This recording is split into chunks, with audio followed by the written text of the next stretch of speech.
Thanks for staying with us on Mid-Cap Radar. Sensex seeing some kind of recovery coming in from Europe. The news isn't that great out of Europe, but looks like the losses are peaking out. AXA's profit dropped 39%, Societe Generale dropped 52%, Standard Life operating profit fell 35%.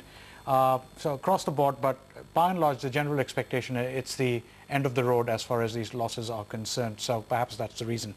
All right, let's shift focus. Nitin Shah is the Chairman and Managing Director of Allied Digital. He joins us for a management call. Nitin, thanks very much for joining us. Just to get a perspective, could you give us your current breakup of offshore and onshore, your current breakup of fixed price and variable price contracts, because you're offering a lot of data management or data infrastructure services, just to get an indication of where you are on the margin picture. Okay, let me first tell you, our contracts are generally fixed price contracts, SLA-driven contracts, unlike time and material. So you'll see more than 90% of our contracts are of fixed size. And we have been able to change the equation from services to solutions because last quarter, if you had seen, there was quite a low spending on the CapEx. So we decided to focus more on the services business, and I think that has yielded us a better result. We have been able to achieve almost about 55% of the revenue that we have got this quarter coming from the services business.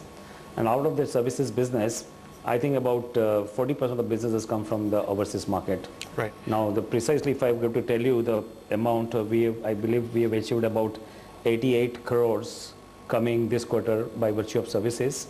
And most of them is a fixed price contract. Right. Nitin, you've also gotten into cloud computing. I mean, fair enough. I mean, it looks like since you're doing remote data management, cloud computing would be the logical next step.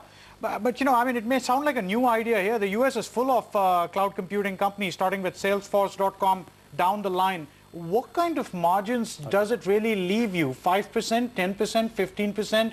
Why would cloud computing really matter if it's done out of the US or Brazil or Philippines or India?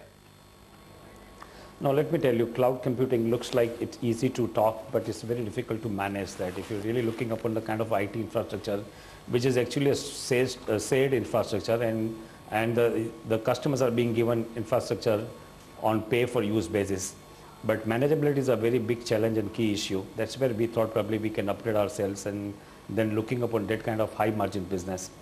The adaptability, if you really say, it's very high in US market. It's not as yet picked up in India, but we have launched, in fact, today only, our cloud computing management and security services. Nitin, it's a high margin business. Yeah. Okay, that's exactly what I'm coming to, margins. Nitin, your top line actually grew quarter on quarter if you looked at the April-June quarter. But your margins have nevertheless taken a beating. They've come down to 19%. What is the cause for this pressure on your margins? And how much will cloud computing be able to alleviate this? Okay, there are two parts. First of all, we have improved our EBITDA margin, if you really carefully see our last quarter result, by about 110 basis points. And of course, since we had acquired a company from US, we had a lot of shadow costs going on in terms of transition from operations from US to India and things like that. So we have not yet migrated 100%, but you could see, and over going ahead, by in next couple of quarters, we'll be 100% be able to migrate those service operations from US to India, and that will increase our margins, net margins. Okay, so what do you expect to end the year with, both in terms of top line and margins? I can't tell you, but I am sure, because we have also another initiatives, because when we are providing solutions to our customers, there are a lot of huge components going by virtue of selling product. Whereas everybody knows the margins and products are very low. So what we are trying to do, a new initiative, we are creating a procurement assist to many of our customers to buy directly. So you might find not much appreciation on the top line going ahead, but definitely we'll be focusing on the bottom line.